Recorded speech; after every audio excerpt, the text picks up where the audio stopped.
Bonjour. Avez-vous déjà entendu parler du coaching carrière?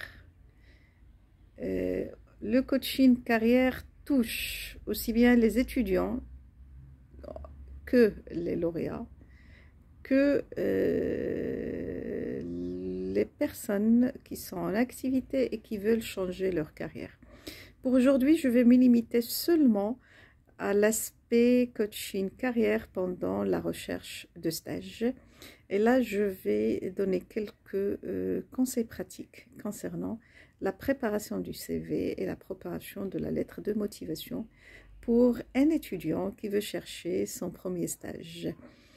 Généralement, il y a des règles à respecter. Il y a des règles à respecter dans la recherche d'un stage. Et là, normalement, pour la rédaction du CV, le CV doit être tapé. Le CV, en aucun cas, il n'est manuscrit. Ça, c'est le premier point. Le deuxième point, il y a des règles à respecter au niveau de la forme et aussi bien il y a des règles à respecter au niveau du fond. Au niveau de la forme, il y a l'aspect esthétique du CV. Le CV doit être attractif. Le CV doit donner envie à la personne, à l'entreprise qui va vous recevoir par le biais soit de son DRH, soit par le biais de son directeur, tout dépend de la taille de l'entreprise, soit par le biais de certains de ses directeurs.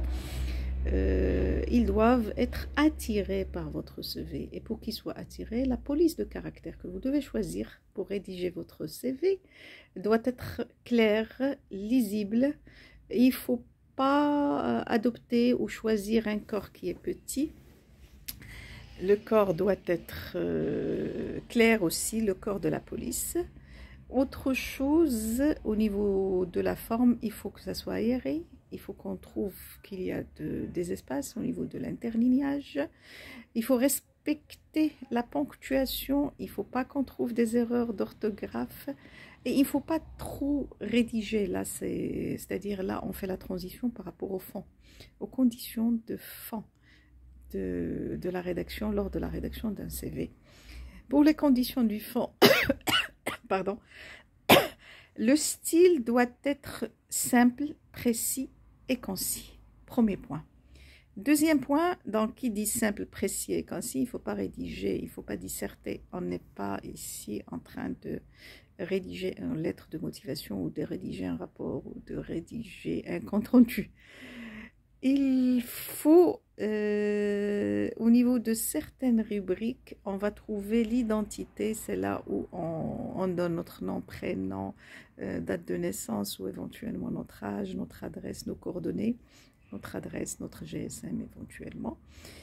C'est l'identité. Parfois, on donne aussi la nationalité. Est-ce qu'on est marocain? Est-ce qu'on est français? Est-ce qu'on est ivoirien? Est-ce qu'on est sénégalais? Est-ce qu'on est chinois? Donc, il y a tout ça.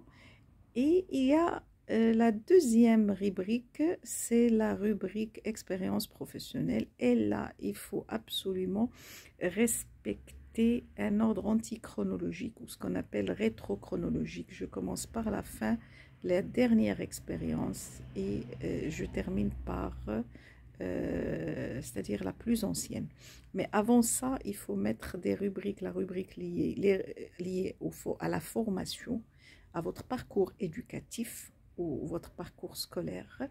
Et il faut mettre une autre rubrique pour les langues. Donc, l'expérience professionnelle va venir après et vous pouvez ajouter à cela toutes vos compétences ou vos soft skills. Genre ou exemple, vous avez une facilité de vous intégrer, vous avez une facilité ou vous avez un sens d'initiative ou un esprit d'initiative, vous arrivez facilement à vous intégrer dans le groupe, vous êtes responsable, vous arrivez à gérer bien votre temps et vos priorités. Ce sont là certains exemples des compétences ou des soft skills et qui vont vous faciliter l'intégration en tant que stagiaire au sein de l'entreprise. Et vers la fin, vous pouvez ajouter les centres d'intérêt. Est-ce que vous faites du sport? Est-ce que vous faites de la lecture, du théâtre, du yoga?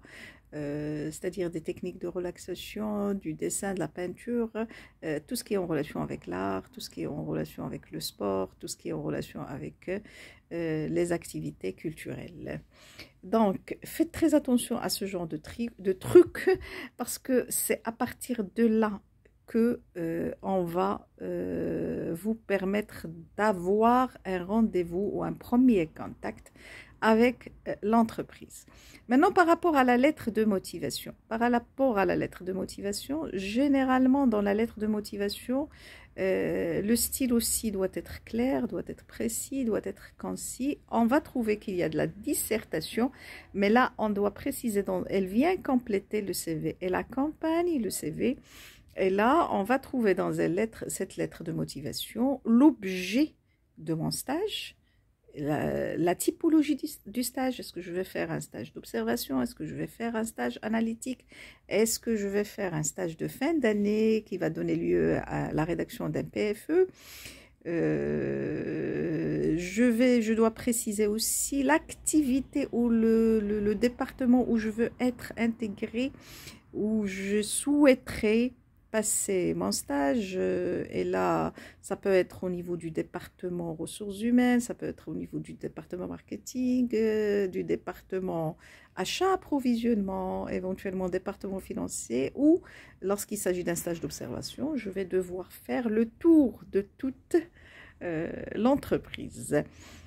Et aussi, je dois préciser la durée et la période. Je vais démarrer mon stage quand, je vais le terminer quand, et vers la fin, je dois faire une chute avec des salutations et avec ma prédisposition à, c'est-à-dire à fournir d'autres types d'informations, à recevoir, c'est-à-dire à, pas à recevoir,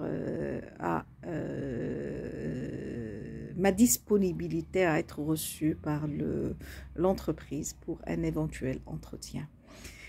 Sur ce, je vous dis à la prochaine capsule où on va voir les différentes étapes de la recherche d'un stage.